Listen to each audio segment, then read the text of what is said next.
Hi everyone, it's Jennifer Coons, one of the reference librarians at the Haverford Township Free Library, with your Wednesday, July 8th Wine and Words. And today I am in the library. I'm in the little corner, one of the corners of the library behind this lovely abstract painting. And I'm here to do some reading for you today. So what I thought I would do is, what I wanted to do was read some excerpts from R. Eric Thomas's memoir, Here for It, which I reviewed about 6 weeks ago on one of the Reading with Reference videos. It is one of my favorite books. It's really funny. And what I did was I emailed Mr. Thomas and asked if he would grant me permission to read from his book. And he was very gracious and he said, yes, of course you can. Thank you for asking. And so I was all ready to do it. And it turns out the book is not at the library, like it's missing. We don't know where it is. It's supposed to be on the shelf, but it's not here. So bummer. What I will do is read some excerpts from his online column called Eric Reads the News. He's a senior staff writer for Elle.com, and he has this column called Eric Reads the News, and you can access it. It's free to access. And I thought I would take some of his essays or some of his the columns that he's written and read them to you. So I thought this would be sort of humor hour, or 30 minutes, however long this is going to be. So I have two essays of R. Eric Thomas, and I also have an excerpt from The New Yorker, which is also a humor excerpt by one of The New Yorker's satire writers. His name is Jack Handey, and his humor is very, very dry. And he usually writes sort of these one-page satire pieces. So I'm going to start with that today. And this is from the February 17 and 24, 2020 issue of The New Yorker. And the name of the piece is To My Relatives by Jack Handey. Dear relatives, if you are reading this, I am dead, or I am close to death, or you have been snooping through my papers. Let's assume that I am dead. I hereby request that you, my relatives and kin, carry out my wishes regarding the following. My letters. As you will see in the garage boxes, number 12 through 26, contain my letters. I have saved every letter I have ever received, including letters from collection agencies. Please go through the letters, reading each one, and divide them into important and unimportant letters. I donate the important letters to you, my relatives, to divide fairly among yourselves. I urge you to go back through the unimportant letters and see if there might still be some important ones in there. My pets. Please adopt and provide loving homes for my dogs, Snappy and Bitey, my cat, Sprayer, and my goldfish, Methuselah. My clothing. Please help yourself to my suits. You will notice that because of my unusual physique, the suit pants are size extra, extra large and extra, extra, extra large, while the suit jackets are size tiny and extra tiny. My library. Please donate my collection of books, all 5 of them, to the local library. My coins. In the attic, you will find many, many quart jars of pennies. I'm not sure how many. Please spend these pennies on whatever you would like. You may want to cash them in at the bank. However, I'm told that banks will not accept pennies unless they are wrapped in coin wrappers. Maybe that could be a family project to remember me by. My guns. As some of you know, I have many guns scattered throughout the house. Most are loaded, so please be careful opening drawers, closets, and medicine cabinets.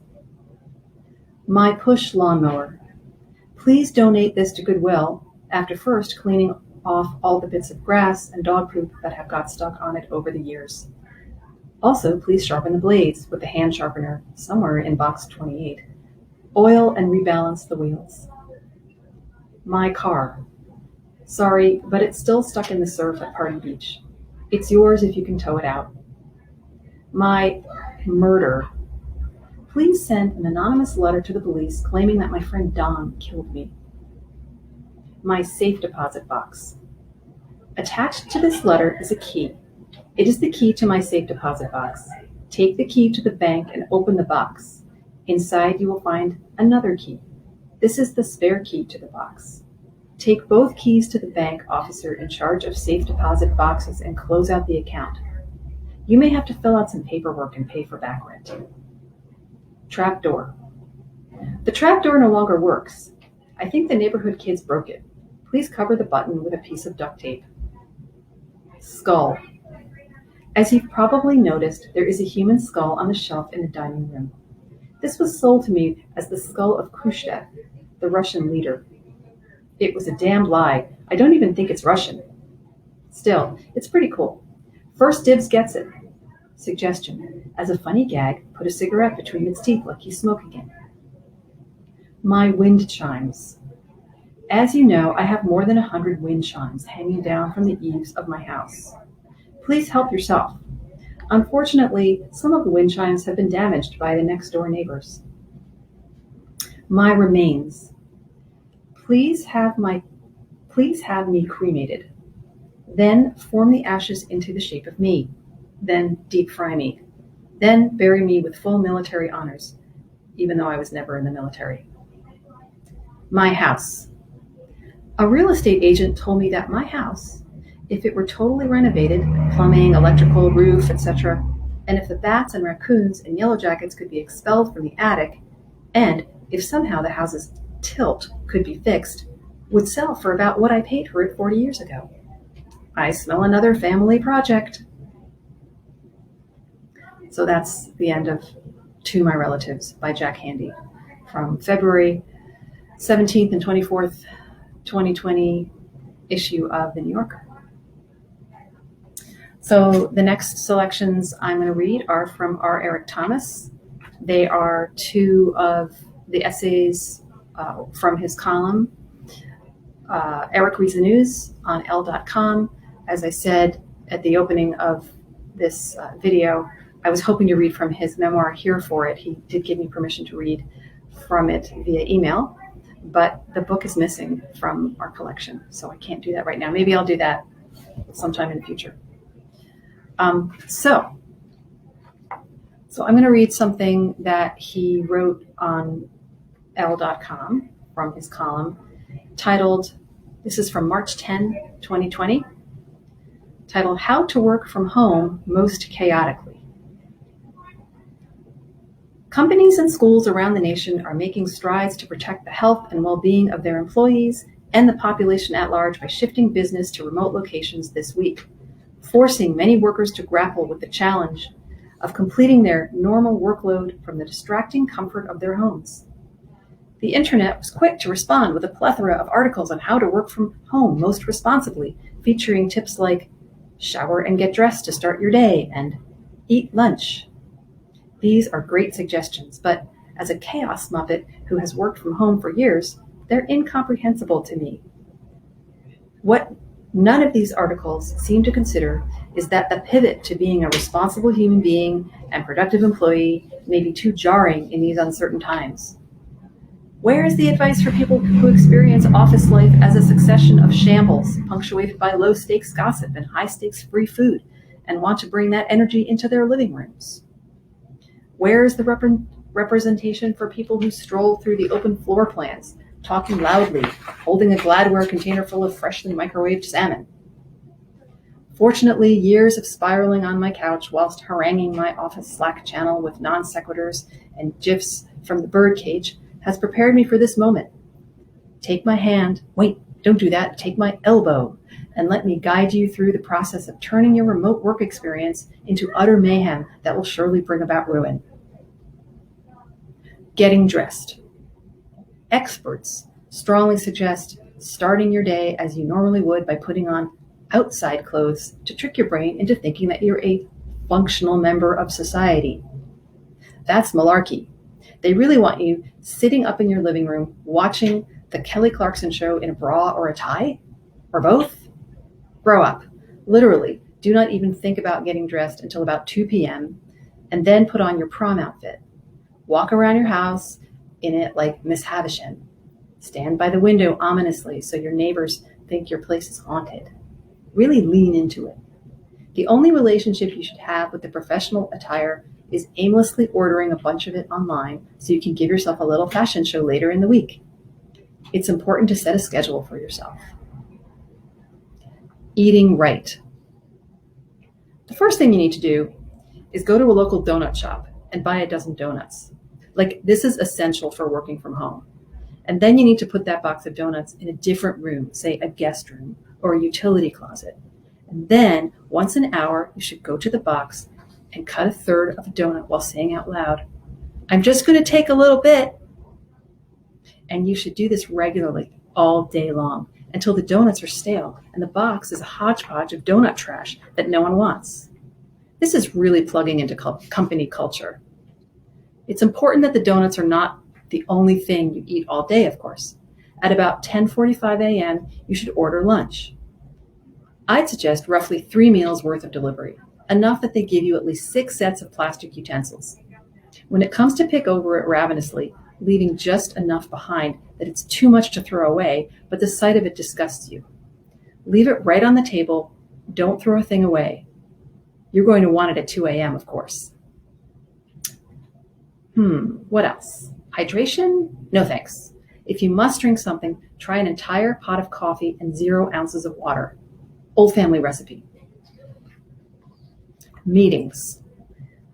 The first rule of working from home is you don't have to wear pants when on a Zoom video conference call. But this is common knowledge, amateur stuff. How to truly manifest chaotic energy to make the most of your meetings? Well, what I like to do, about an hour before a video meeting, watch the saddest movie I can think of so that when the conference call begins, I am uncontrollably sobbing. And then you keep sobbing throughout the call while going through your agenda points deliberately. Don't forget to share your screen so people can see the PowerPoint on one side and the paused scene from Dancer in the Dark on the other. Other remote meeting tips? Never mute yourself on the call.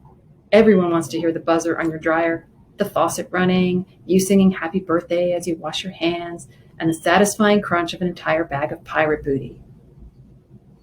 Staying focused. The home offers a plethora of distractions, from TV to chores to going back to bed. It's best to embrace them all at once by pulling a basket of laundry, setting yourself up to fold it while watching TV in bed, and then immediately falling asleep on the pile of clothes. But you know this. A true chaos Muppet will step their focus game up when working remotely. The thing you don't get to experience when working outside of an office is the performance of office culture. So to make up for that slack, your coworkers constantly. Every thought that comes into your head, put on the main channel with an @here announcement. Reply all to every email. Or better yet, whenever you receive an email, pick up your actual telephone and call the sender. When they answer, say, "I just got your email," and then don't say anything else. Getting work done. Look, just because you're being chaotic does not mean you don't have tasks to accomplish and goals to meet. I am not telling you to shirk your responsibilities. When you work from home, you have to be hyper aware of your work product and output and other fancy words. This is why you should make progress reports for yourself at regular intervals. It's been an hour. Did you reply 92 times to Trump's tweets? Good job. Write it on a spreadsheet. We're midway through the day. Have you Googled Kumail Nanjiani shirtless? If not, why not? Almost 5 p.m.? Now is the time to consider bangs. Set goals for yourself. Descend into madness. Text your ex. Everything is productivity when you are a workforce of one in a cubicle made of accent pillows. I believe in you. See you at the grindstone. So that was our Eric Thomas, working from home, March 10th, from one of his columns in Elle.com. And my final selection is one more column from our Eric Thomas. And this one is from May 13, 2020. And it is responding to these masks that have been designed with a little hole so that you can sip a beverage while you're still wearing your mask. And he has something to say about that.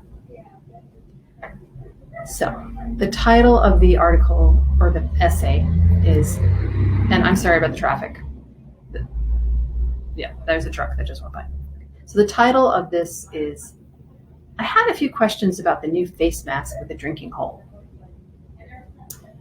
A New Orleans atelier is really leaning into the concept of dystopia, but make it fashion, with a line of face masks with a handy flap for drinking. According to Fast Company, designer Ellen McComber came up with her flashy masks with a handy-dandy cocktail opening because it met two needs that her clients expressed: safety and sipping.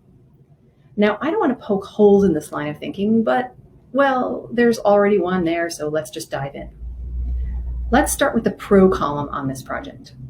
They're super cute. Who doesn't love a decorative mask moment? A little sequined social distancing. And these masks would be the most fabulous fashionista on Fury Road. It's amazing how quickly we've moved from, wow, it's weird and scary to have something medically directed covering my face, to, can this PPE be more PP me? Nothing says, this is fine, like staying up late at night shopping for the perfect mask to accessorize every outfit that you haven't worn outside in months. We're a nation that isn't sold on universal health care, but is all in on merchandising medical care. That said, the minute Ivy Park drops a maroon and gold mask, obviously I'm copying it. I may have reservations about, well, everything, but I'm not about to be out there looking ugly in last season's mask. So the aesthetics are fine. It's the function that gives me pause.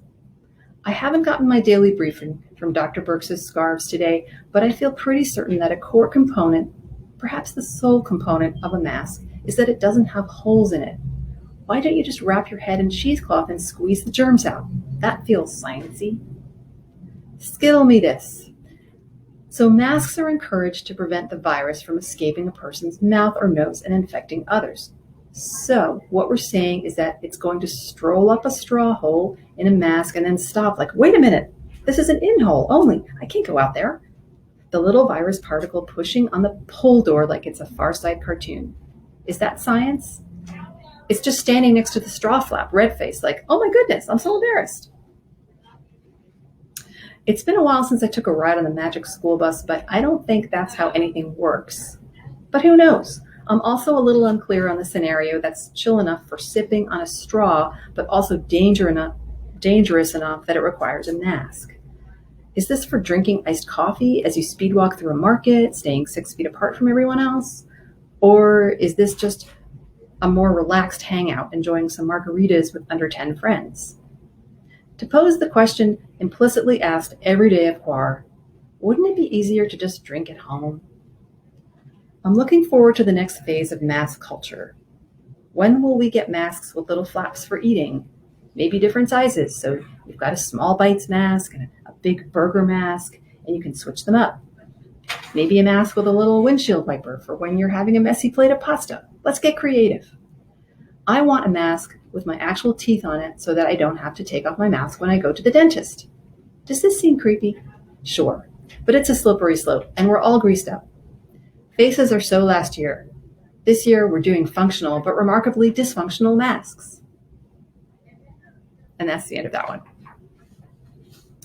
All right, so that is the end of Wine and Words for tonight. Thank you for joining me.